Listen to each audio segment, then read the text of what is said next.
Je pense que beaucoup de personnes vont quitter très tôt cette vidéo car ils n'auront pas entendu au début. Le Coran a dit ou le prophète a dit. Mais vous savez quoi, cette vidéo n'est pas faite pour vous. Bref, trop parler, place à l'action. Apprêtez-vous, la vidéo commence. Changez vos pensées, vous changerez votre destinée. Il y a en vous une mine d'or d'où vous pouvez extraire tout ce dont vous avez besoin pour vivre, joyeusement et abondamment. Vous pouvez amener dans votre vie davantage de puissance, de richesse, de santé, de bonheur et de joie en apprenant à connaître et à libérer la puissance cachée dans votre subconscient. Votre pensée est reçue par votre cerveau, qui est l'organe de votre esprit conscient raisonnant. Lorsque votre esprit conscient, objectif, accepte complètement une pensée, elle est envoyée au cerveau de votre esprit, où elle prend corps et se manifeste dans votre expérience. Votre subconscient accepte les conclusions de votre esprit conscient comme étant vraies, définitifs. Ce que vous inscrirez au-dedans, vous en ferez l'expérience à l'extérieur.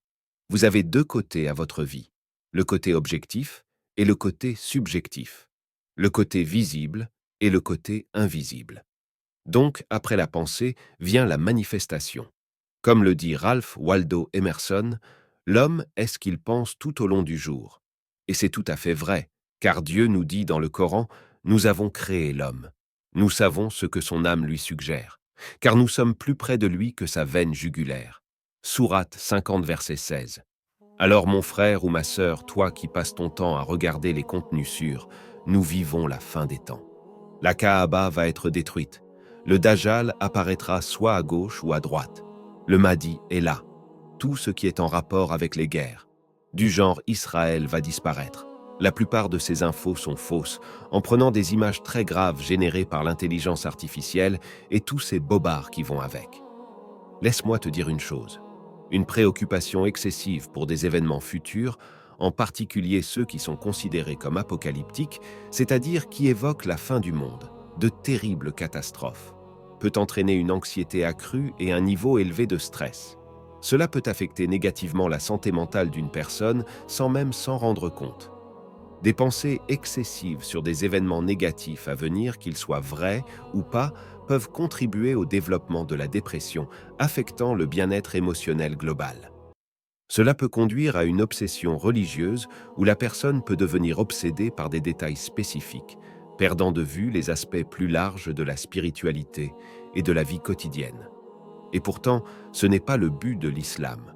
Au contraire, l'islam encourage à vivre pleinement dans le monde, à accomplir ses responsabilités et à contribuer au bien de la société. La fin des temps et autres n'est pas nos affaires, et ne peut pas être nos affaires. On devrait s'occuper de l'instant présent. Car Dieu le Tout-Puissant, le propriétaire de la terre, du ciel et de ce qui est entre eux, nous dit dans le noble Coran. La connaissance de l'heure est auprès de Dieu. C'est lui qui fait tomber la pluie quand il veut. Il sait ce qu'il y a dans les matrices. C'est-à-dire c'est Dieu qui sait toutes ces choses en détail et le destin de cette personne qui viendra au monde, jusqu'à la fin de temps. Personne ne sait ce qu'il gagnera demain et personne ne sait en quelle terre il mourra. En vérité, Dieu sait tout. Il est bien informé. Sourate 30, un verset 34. Je pense que tout le monde se rappelle des informations qui disaient que la fin du monde était en 1999 ou l'an 2000, et pourtant surprise. Combien sont nés en 2000? Et combien d'inventions ont vu le jour en l'an 2000? Cela n'a pas suffi maintenant. Ils se tournent vers les réchauffements climatiques. Tu vas les entendre dire ça brûle partout, on va tous mourir bientôt. Il y a même des grands leaders qui comptent coloniser la planète Mars pour vous amener, vous peut-être, parce que moi je préfère la Terre. Mort de rire. D'autres prennent l'intelligence artificielle comme étant l'un des signes de l'heure. En même temps, d'autres remercient Dieu pour cette bénédiction car c'est une nouvelle ère qui commence. Bref, c'est à vous de choisir votre camp. Mais absorber toutes ces informations négatives et effrayantes est une maladie grave. Imaginez, vous vous réveillez le matin avec cette mauvaise habitude d'aller directement sur les réseaux sociaux et puis vous tombez sur une vidéo disant « La Kaaba va être détruite » ou « Nous vivons la fin du monde ».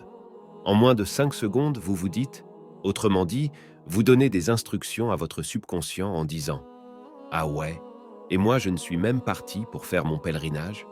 Attends, c'est vraiment la fin du monde? Oh non. Du coup, curieux, vous cliquez sur la vidéo, et ensuite vous constatez que c'est une chose qui va se passer peut-être dans 10 000 ans. Seul Dieu le sait. Et vous vous rendez compte que c'est absurde. Du coup, vous êtes frustré ou en colère d'avoir joué avec vos émotions. Dès lors, ça y est, vous venez de gâcher votre journée, car vous vous êtes programmé négativement pour la journée. En faisant l'ablution, votre subconscient va vous rappeler « Hé mon gars, la Kaaba sera détruite, la fin du monde est proche, et pire. » Dans la salate, au lieu de se concentrer en pensant faire face à la Kaaba, le subconscient que vous avez programmé le matin va vous dire « Hé, la Kaaba sera détruite, la fin du monde est proche. » Vous allez terminer la journée comme ça, et exactement pareil quand vous le faites avant de dormir. Donc c'est une maladie très grave. C'est pourquoi, en nous rappelant que seul Allah connaît l'avenir, nous nous concentrons sur le moment présent. En appréciant les bénédictions actuelles et en vivant de manière consciente, nous cultivons un sentiment de gratitude et de contentement. Dieu est le plus sage et le plus bienveillant, et il guide nos vies de la meilleure manière possible. Allah est celui qui contrôle la pluie, une métaphore puissante pour illustrer sa souveraineté sur la création. Même prédire quand viendra la pluie, nous ne pouvons pas. Tout ce que nous savons, c'est qu'Allah gère tout avec sagesse. D'ailleurs, qui n'a pas vu la météo dire qu'il va pleuvoir ces 2 jours et durant ces 2 jours, aucune goutte d'eau n'est tombée sur terre? Qui? Alors terminons la vidéo par la conversation entre l'ange Djibril et le prophète. Que la prière d'Allah et son salut soient sur lui. D'après Abu Huraira, qu'Allah l'agrée, le prophète, que la prière d'Allah et son salut soient sur lui, a dit aux compagnons, « Interrogez-moi ». Mais ils ont refusé de l'interroger. Alors un homme est venu et s'est assis vers ses genoux et a dit, « Ô messager d'Allah, qu'est-ce que l'islam ?» Le prophète, que la prière d'Allah et son salut soient sur lui, a dit, « Tu n'associes rien à Allah, tu accomplis la prière, tu donnes l'aumône obligatoire et tu jeûnes le ramadan. » L'homme a dit, « Tu as dit vrai. Ô messager d'Allah, qu'est-ce que la foi ?»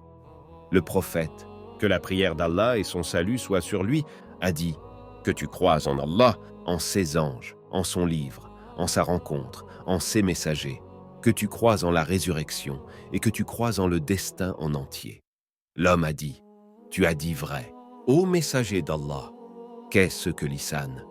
Le prophète, que la prière d'Allah et son salut soient sur lui, a dit, « Que tu craignes Allah comme si tu le voyais, et si tu ne le vois pas, certes, lui te voit. » L'homme a dit, « Tu as dit vrai.